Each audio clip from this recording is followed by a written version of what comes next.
The following is a presentation of the Mat Talk Podcast Network.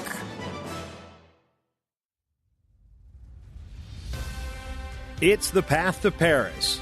Join track wrestling Shane Sparks as he talked with members of Team USA as they prepare for the 2017 World Wrestling Championships in Paris, France.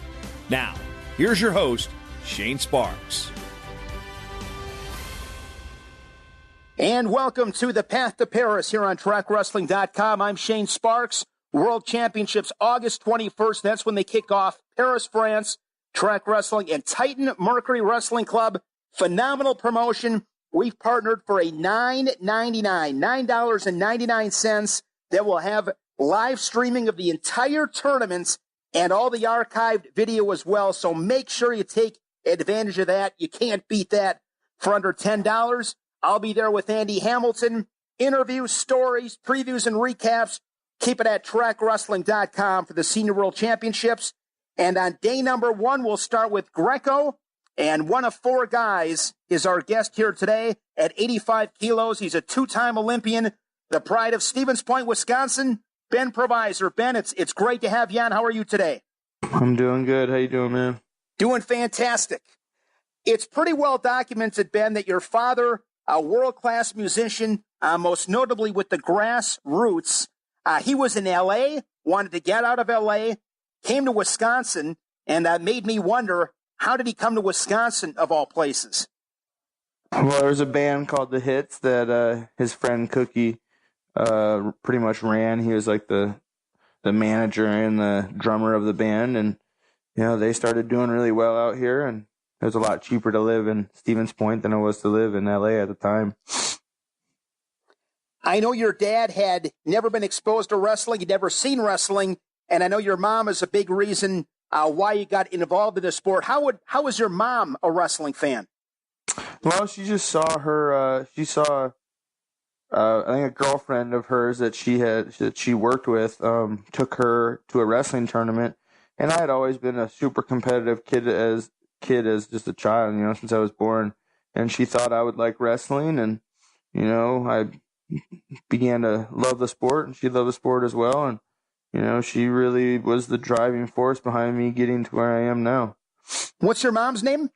PanAm Provisor. And how old were you, Ben, when you started wrestling? I was 6 years old. You remember the first tournament? First tournament I had was a city tournament in Stevens Point. I actually broke a girl's nose that I played baseball with and grew up with. But yeah, I do remember my first tournament. What was your first, exposure to Greco? You know, when did you get involved in Greco, and what was it about Greco that grabbed you? I got involved in Greco probably around like when I was 7 years old, when I started in Dennis Hall's club. So pretty much right away, you know, I luckily had Dennis Hall in my hometown, and you know, that I don't think that happens too many times where a world and an Olympic medalists are in your hometown. And you know, I just started. I would always, you know, I never won state or anything as a kid in high school, but I won every like age group national title in Greco. It was just more fit to my style, and I always was. It was always a passion of mine. I really loved it. So you've known Dennis for 20 years. Yep, I've known Dennis for over 20 years. Been pretty lucky. I mean, we could do a podcast for probably 2 or 3 hours on Dennis alone. I mean, one of the more interesting guys I've met in the sport. I've told Dennis before that if I was a coach of any sport, if I was a basketball coach, I would bring Dennis Hall in strictly to talk about toughness. Put into words, Ben, the impact he has had on your toughness. I mean, I don't think there's really any words I can put to describe how tough that guy is. You know, he's a workhorse, and he really just watching him train, you know, and even the last time he wrestled in 2004 that he really competitively wrestled, you know, the work he puts in, and you know how much weight he had to cut, and he never complains at all. Puts the work in, and you know, moves on with his day. He's just a great role model that I was able to grow up with. And, you know, I've been lucky enough to have him in my corner for, like you said, 20 years. Dennis is definitely one of those guys when you talk about eating nails for breakfast and washing it down with gasoline. Dennis would apply. I'll give you a quick Dennis story.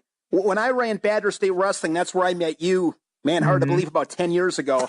I was going to Dennis's house to try to pitch him some advertising. I'd never met Dennis. I'd seen him a little bit, but I'd never had a conversation with him. But I remember being outside of his house and calling my brother up. And I said, here's the deal.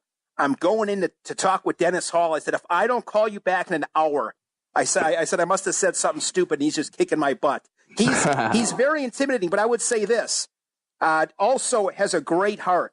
I had awesome person. He's an awesome guy. I had some personal stuff going on about 3-4 years ago, and Dennis Hall, of all people, called me up to see how I was doing. And I can remember sitting in my living room. I can still remember it very vividly, like it was yesterday. I'm standing up in my living room, and I'm thinking to myself, are you kidding? Like, Dennis Hall, he would have been the last guy that I would have thought would have called for that. But the guy's got a heart of gold. I mean, he really does. Heart of gold. Yeah, he definitely does. He's a great guy. He's had that same stuff go on, so he knows how people feel. He's definitely a great man, and I'm lucky enough to call him my coach and friend. If I had to put you on the spot and have you tell us one, you probably got a million. Like I said before, we could probably talk about Dennis alone for 2 hours. One Dennis Hall story that stands out to you, if you had to pick just one. Oh, well, I think everybody knows about that 16-minute match. That was probably the most nervous I've ever been. I don't even get that nervous when I wrestle now. But a good And that Dennis was the match story. with Paulson. Yeah, the match with Paulson in 2004. I was in the stands watching him, freaking out. But probably the best story I have to describe Dennis.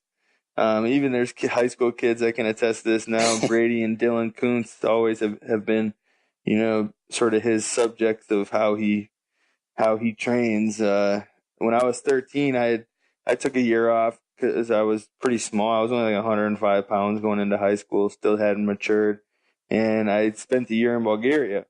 So while I'm in Bulgaria, I really that's when I really found I thought I had a true passion for Greco, when I really thought I wanted to be an Olympic champ. So I come back from Bulgaria and I'm in a camp in Indiana because I didn't have school or anything. My mom just sent me to a camp with Dennis for like 5 days.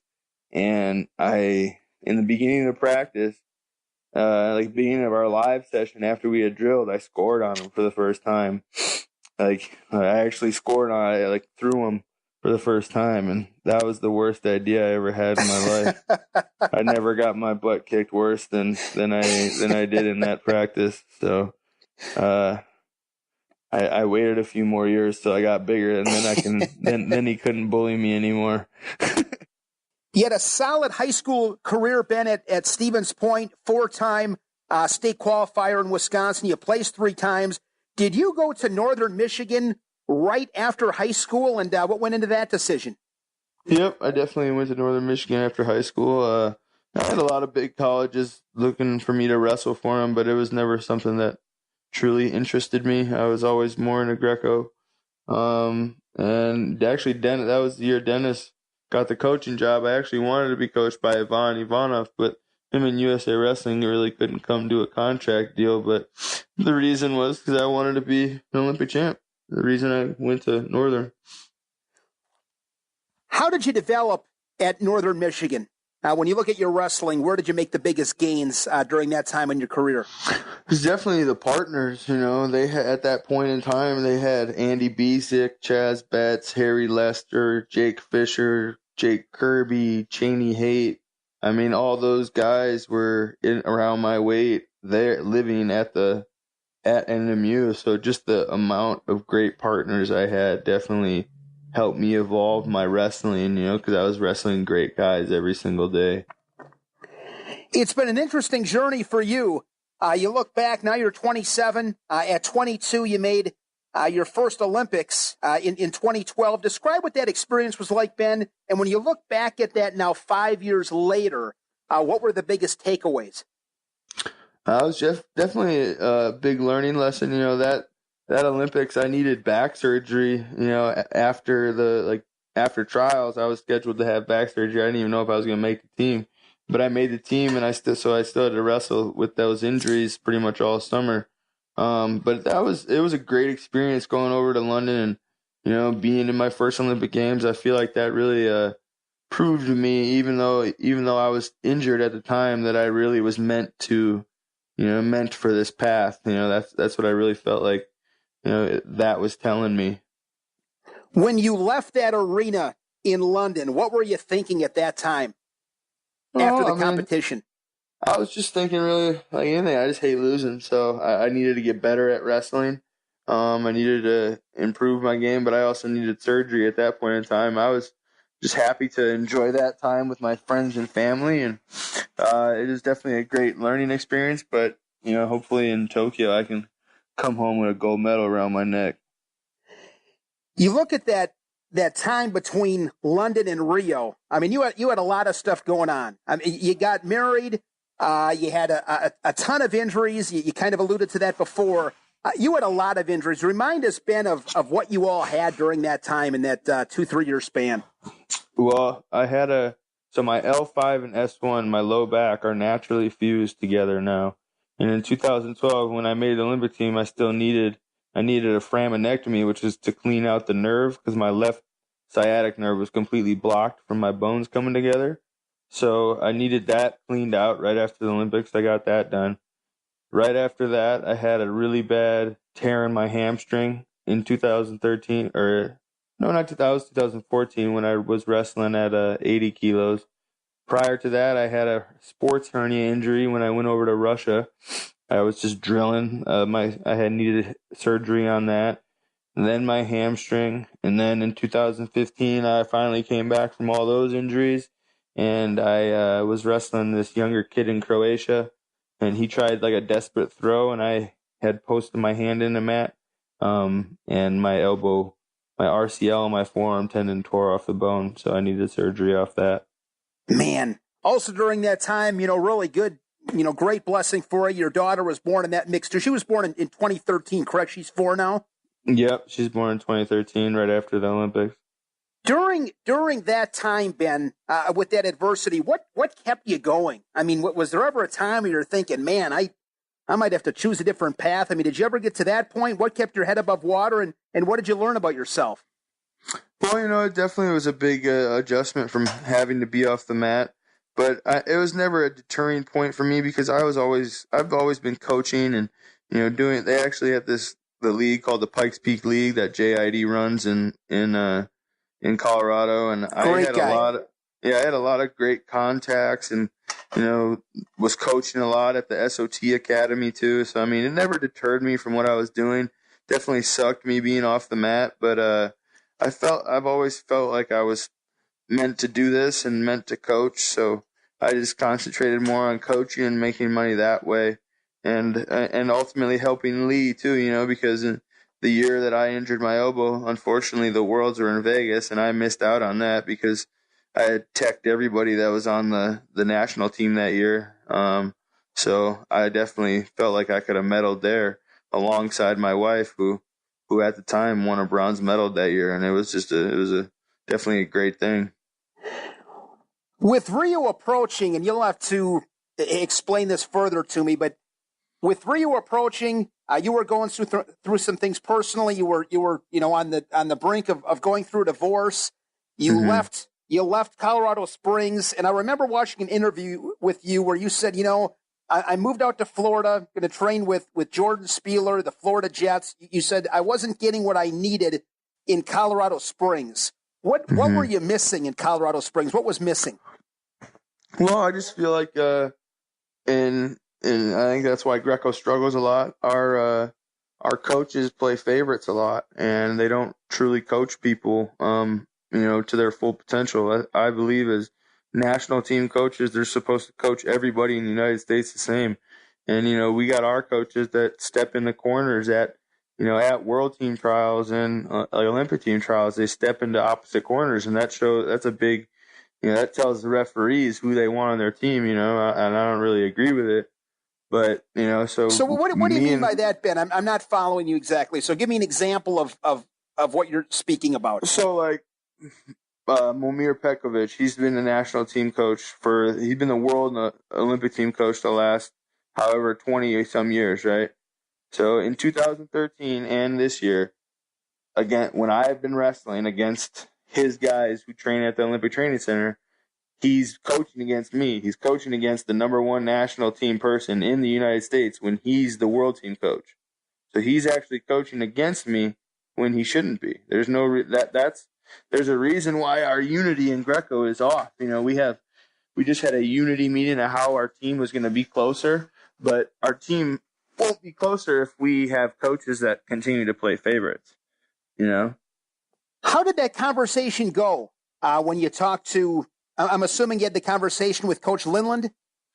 I mean, it's getting better. The conversation's getting better now, but when it first started, I got kicked out. I mean, I pretty much got kicked out of the training center because I was told I don't listen. Okay. All right. That's how it started. That's how, you know, that part of me moving, that and my relationship with Lee was just not as good. And, you know, I felt like I tried my best to, you know, do the best I could for Lee and my family. And unfortunately, it just didn't work out. And I moved away, and moving away, I mean, as soon as I got out of the state and stuff, it felt like a giant weight off my shoulders. I felt like I was doing the right thing. I felt like, you know, I came back here, came home, went to northern Michigan for a little bit, and then I moved on to Florida. And, I mean, I felt like I was doing the right things. And then, you know, at Olympic team trials, I think everybody saw that I definitely had changed a lot.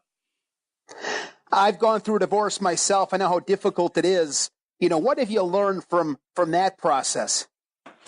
You know, the whole marriage situation, everything, I learned a ton. I learned, you know, I feel like how to be a better person and, you know, not just worry about myself. Having a child really, you know, I really grew up, you know, not being able to wrestle one, you know, from pretty much 2013 to 2015, you know, really, I had to do a lot of other things to make money, and it just made me grow up. And being married, I love the concept of marriage and stuff, but I'm not going to let anybody take away my happiness. And I know I'm a good person, and I know I'm a very like happy-go-lucky person. And when, you know, maybe that was a big reason my relationships with my coaches weren't the best, because I guess I was trying to, you know, be in a relationship that maybe shouldn't have been. But, you know, I just value my happiness, and especially my daughter's happiness. I don't want her to grow up around, you know, fighting and stuff that is going to set a example for her. I don't want that example being set for her. I want her to, you know, have good relationships. And so that's ultimately a decision I made. I decided to go back to what I always do. I came back and I wrestled and tried to become a better person every day. And it you know, made me a better person. It just made me better. I feel like I had to do it. It was tough, but it was the right step. TrackWrestling.com. It's the Path to Paris, talking with Ben Provisor. Ben, right now, what's the relationship like between you and the coaching staff? Where does that stand right now, and what kind of feeling do you have heading into, you know, one of the most important competitions of your entire life?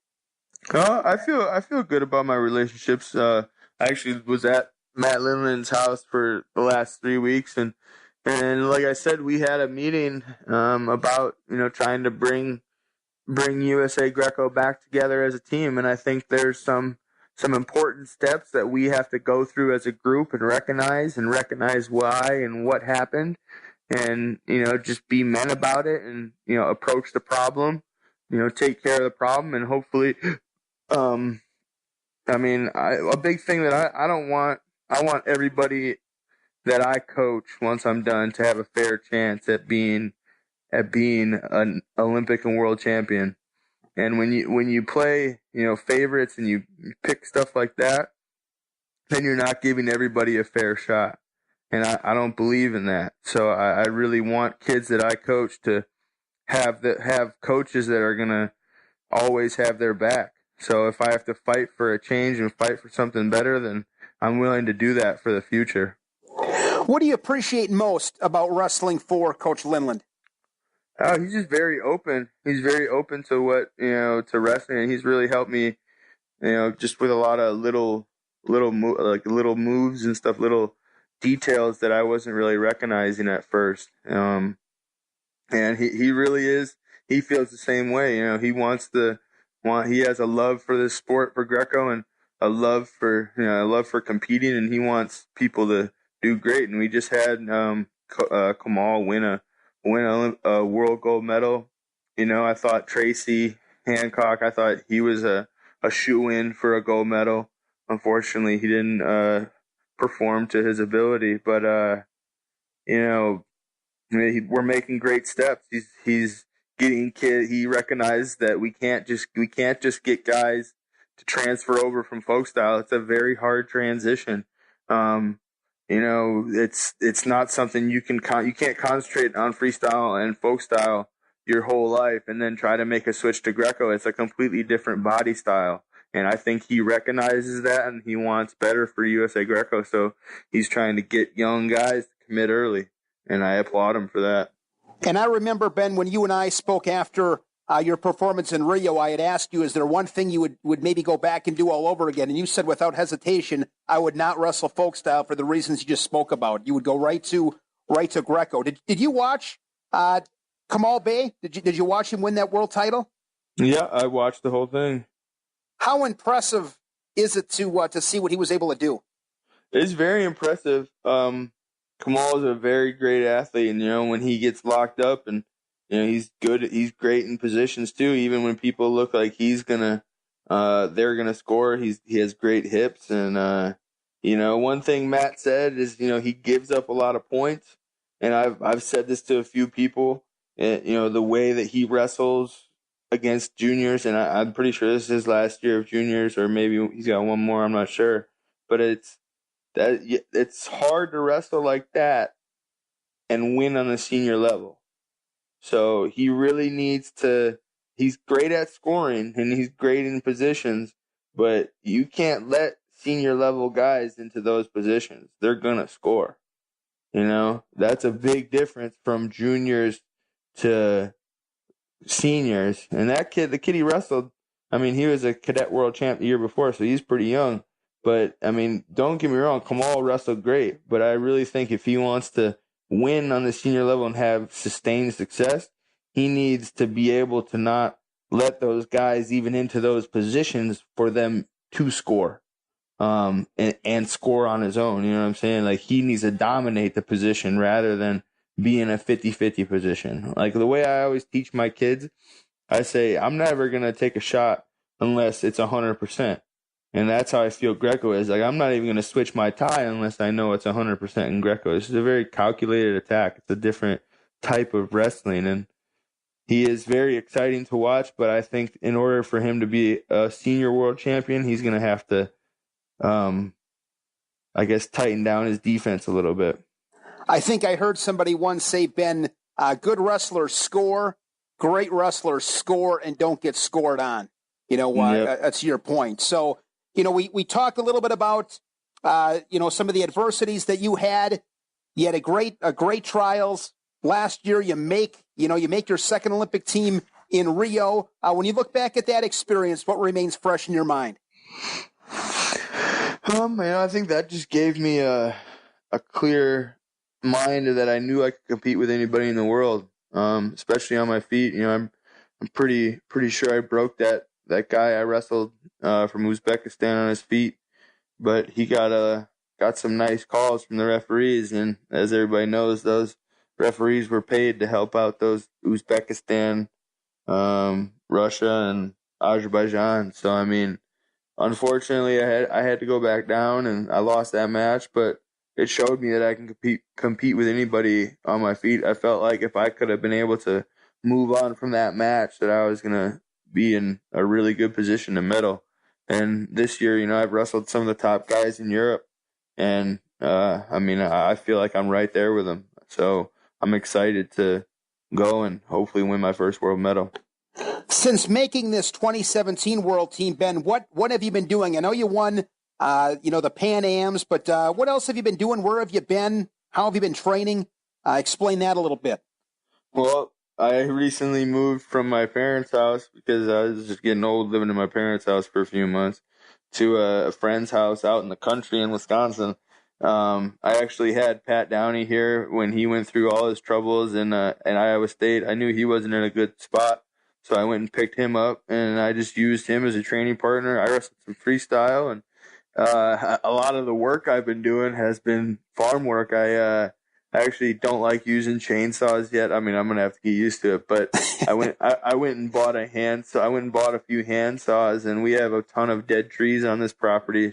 The lady I live with got like 5 acres, and you know how a Greco match. I mean, I know a Greco match. My forearms are always freaking burning at the end of them. So I actually went and just hand sawed through probably like 10 to 20 old dead trees, and they're all laying down still. But I mean, it was to like simulate a match. I started a garden out here. So, I mean, I've just been living in the country, working and, eating healthy food, eating chicken eggs that our chickens lay, and been trying to, be at peace before my competitions. So you're living in Wisconsin right now? Yeah, I've lived in Wisconsin the last year and a half. Oh, no kidding. I didn't know that. Mm-hmm. Okay. So you're in Wisconsin. All right. I want to talk about those PanAms real quick. So you're getting ready to wrestle. I heard this interview with Andy Hamilton and Matt Lindland. You're getting ready to wrestle, and the place basically starts on fire. I mean, that must have been insane. Yeah, it was a little crazy. Definitely an interesting way to start the morning. It was a normal morning. I could already tell that the saunas were a problem because they had they were plywood saunas. Super thin saunas. I'd never seen anything like it in my life. So, and that's what started the fire? The women's sauna started on fire. So I'm 3 matches in the hole, right? And I'm sitting there warming up, sweating like heck because no matter what, it's freaking Brazil. It's hot as crap the whole time. So I look and I just see black smoke coming out of where the locker rooms are in the bathrooms and sauna. And I stood it, I watched it, and I rubbed my eyes once and I looked again and I'm like, Matt, are you looking at this? And I was like, Matt, do you see this? He's like, yeah, I see it. I'm like, I think we should go. So everybody, the smoke was actually going into the arena. It was coming from the hall. I mean, I was probably 50 feet in front, it was 50 feet in front of me, and the smoke was coming out and going into the arena. So all of a sudden I hear a bunch of screams, and then everybody's rushing out. Yeah, and then that whole situation was nuts because I had to end up wrestling the next day at 7 a.m. My first match was at 7 a.m. I warmed up at 6. It was nuts. I've never done anything like it in my life. It was I felt so sluggish. But I got through my first one, wrestled again, and then, my finals match was at 11 o'clock. I did drug testing, then went straight from drug testing back to the hotel, showered for literally a half a second, washed my body, and was on the bus to catch a plane. That's a good day's work right there. That's a good day's work. Busy. I was talking with Jim Schmitz, who runs Ringers down in Milwaukee, Wisconsin, and he was telling me that you and Pat, I think we're doing some stuff at Ringers when he was up here. I don't know Pat. I've never met him. I've had some Facebook conversations with him. I know that he always keeps it interesting, I think is a fair way to say it. How did you meet Pat, and why was he an asset to get you where you wanted to go training wise? Well, I met Pat back in 2012 when he made his junior world team and I made my first Olympic team. So we met then. But after that, we just became good friends. He moved to my house in 2015 after he was at Iowa Central for a little bit. We just had a really good relationship, and he was going through some things in Iowa, and that's only about 5 hours from where I was, 4.5 from Ames. So I could tell he was struggling, and I just went and got my friend, and I didn't have a great training partner here at the time, and Pat is probably one of the best freestyle and folk style wrestlers in the country around my weight. So it would have been sort of stupid if I didn't go get him, And were you training with Dennis Hall the entire time also? I mean, are you still training with Dennis? No, Dennis is too small. I'm too big to wrestle Dennis every day. So he's not, really coaching you at the moment then? No, he coaches me. He coaches me. Okay. He watches me wrestle and will give me ideas of how I can, score more and do other things, but he definitely coaches me, but he doesn't wrestle with me every day. He wrestles smaller guys. Exactly. I can weigh 210 pounds, so it's not very easy for a 45-year-old guy to wrestle with a guy that's in his peak of, athletic career, and he's 45 and 150 pounds. One thing in this conversation, Ben, that I'm trying to kind of figure out in my own head is how much freedom you have in your training. So, I'm assuming there's times when you have to be in certain places at certain times. And when you look at this Greco World team, besides yourself, are there other guys in different parts of the country, or is everybody in Colorado Springs? No, not everybody's in Colorado Springs. There are a few, but they're pretty much spread out. Mason Manville is at Penn State. Tracy is in Colorado. Robbie is obviously in Colorado. Ellis and Ildar are in Colorado, but they wrestle for the WCAP program. They sort of do their own thing. And then also, what's his name? Who was it? Pat Smith. He's from Minnesota. Minnesota had also 2 second-place guys, too. So, they're pretty much spread out. And I know the OTC is going to a younger look now, too. They're trying to make it more of a developmental program. So I don't really know where the next, great senior team is going to come from. I feel like it's going to be made somewhere, but I know I'm either going to have some opportunities that I have coming up here to move to different places. So we'll see. Okay. From a technical aspect, Ben, how do you think you're most different compared to a year ago? Technically, I'm trying to score more. I'm scoring off my off balances and not just sort of letting them fall and breaking, and getting into new position. I'm hitting a lot of ducks off. I'm trying to hit duck unders off my off balances, and it seems to be working really well. I've been scoring a lot more, so I'm just trying to see things, and I feel like I'm figuring out my own way of wrestling, and I feel like every athlete has to figure out their own form, and now I'm finally figuring it out. You look at the Greco results, Ben. Andy Bisick with medals in 2014 and 2015. I believe before that, the last one was Dramil Byers back in 2009. Any thoughts as to, why the lack of production or what makes the results most frustrating? I think I touched on it before. I think our team is just not as strong. We're not as strong as a team as a lot of the women and the freestylers have a really good team bond regardless of who makes the team. But I feel like in the Greco community, we compete against each other a lot. And we hold each other back from being the best we can because we're ultimately competing with people that we know very well and wrestle a lot. So, I think as a team, we need to be better, working together and, just listening to each other and how we feel and training and, what our technique is doing and how we, need to get better, really. Do you think accountability has been lacking?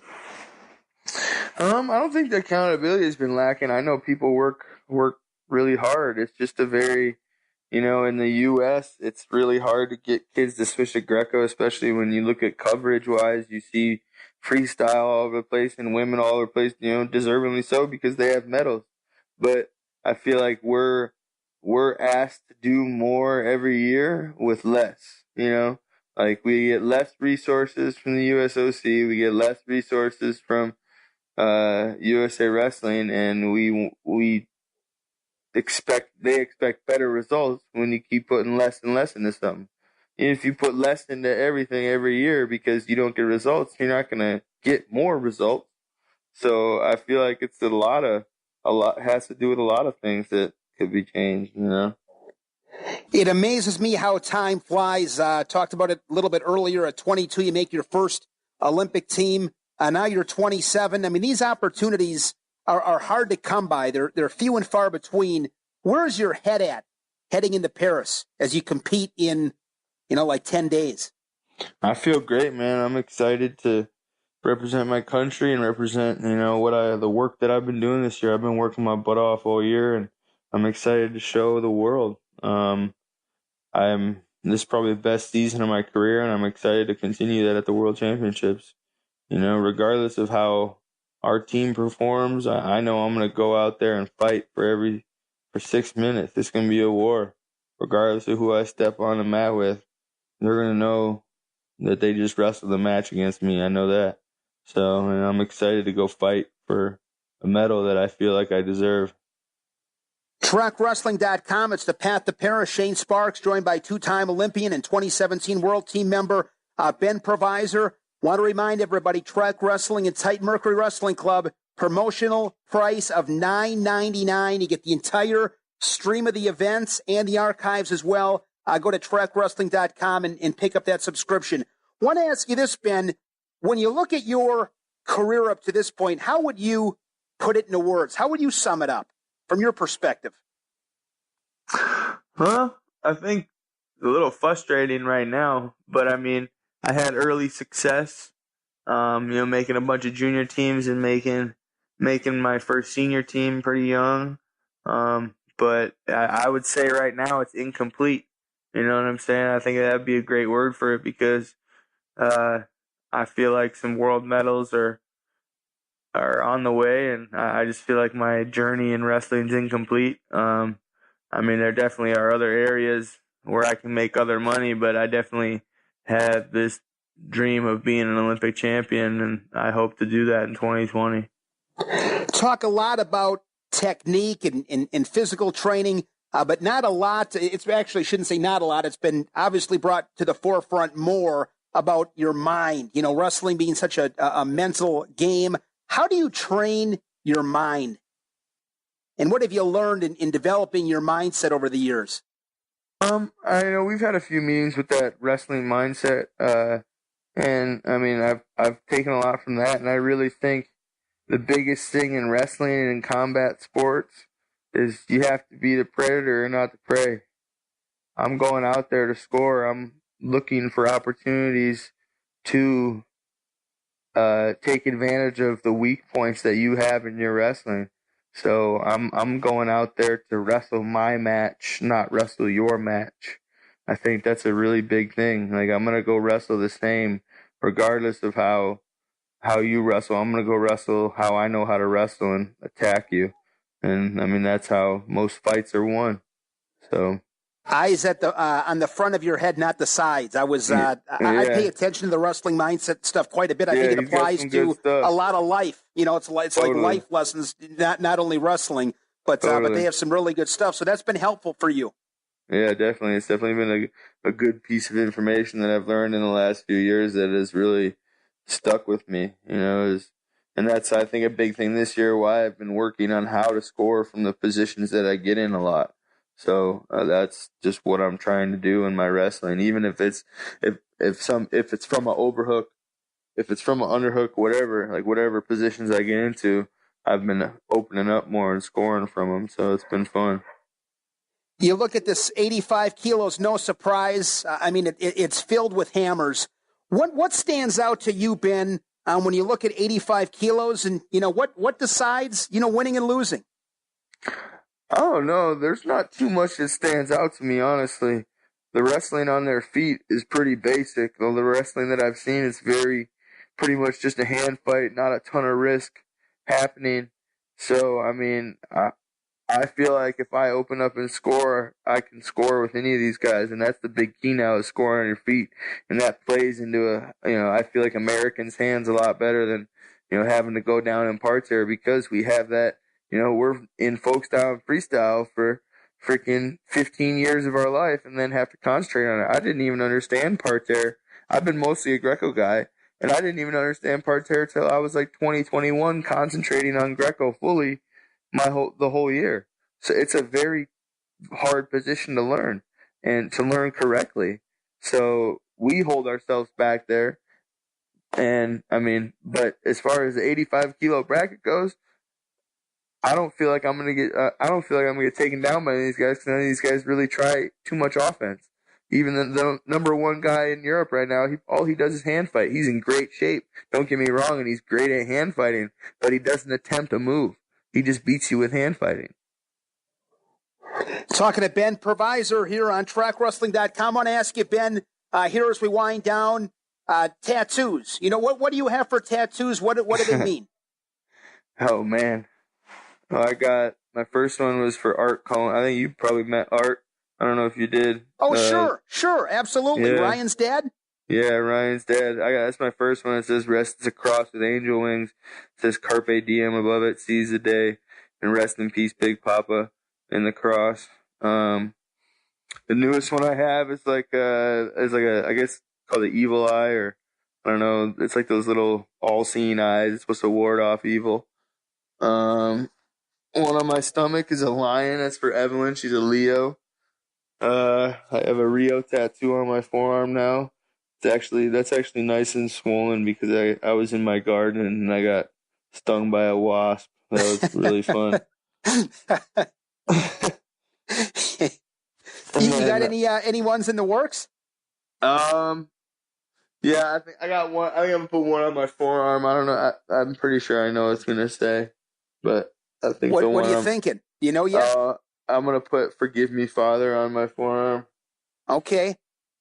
What? Any special meaning behind that? No, just it's more of my religion now that I've grown up a little bit. Just asking for forgiveness, really. Can all use some of that, right? Yeah. Forgiveness is powerful. I mean, I'm a little older than you, but I'm 41, and I'll tell you, as I get older, I think that maybe stands out as much as anything else. Just the power of forgiveness. The power of forgiving people that have done stuff to you, and then on the flip side of forgiving, asking for forgiveness too. It's powerful. That's a cool tattoo. Can't have one without the other. That's exactly it. All right, Ben. I end this segment with kind of rapid fire questions, and when I'm doing it with freestyle, I think I call it shot counter shot. But obviously with freestyle, why don't we'll just kind of call it pummeling. Who's the person you would most like to meet? Dead or alive, person you would most like to meet? Jimi Hendrix. Jimi Hendrix. If you were not involved in wrestling, what would you be doing right now? Playing football. Favorite restaurant? Fujiyama Sushi in Colorado Springs. Favorite country that that wrestling has taken you to? Russia. Russia. What did you like most about Russia? I just really liked the city. St. Petersburg was beautiful, and I'm Russian too. I've been to Romania too. I thought that was beautiful, but I didn't have too much of an opportunity to see it. So okay, what's the last good movie that you've seen? Oh, actually, Girl Talk. I got taken to it's a hilarious movie. Girl Talk? Yeah. I was with some girls and they took me, but it was so funny. It was hilarious. One of the funniest comedies I've ever seen. All right. What subject in school, Ben, did you like least? Least English. English, all right. Yeah. Most memorable match that you've been a part of, any level? Oh, man. Most memorable match. I don't even know. What can I say? Man, that's a tough one. Let me see. Probably my first match in the Olympics in 2012. Okay. In 12 in London. All right. One rule in Greco that you would change, or a rule you would add. One rule in Greco, or a rule I could add. Huh. Wow. This is a crazy question. I don't know. What could you add to Greco that would make it different?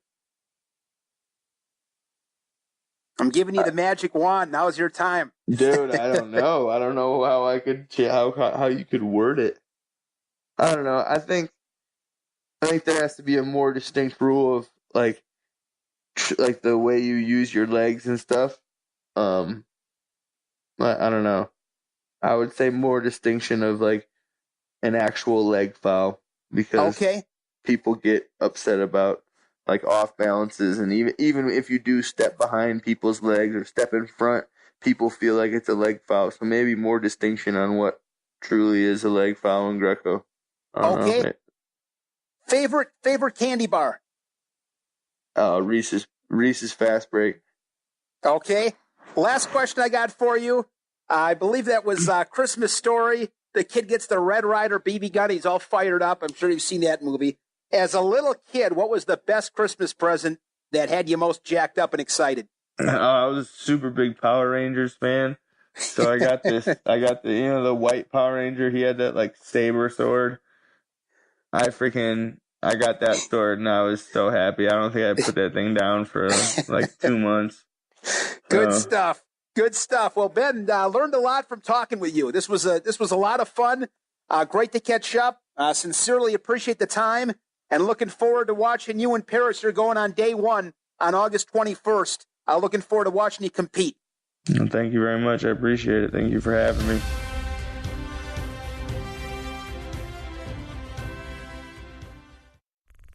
This show is part of the Matt Talk Podcast Network. For more wrestling podcasts, head over to MattTalkOnline.com.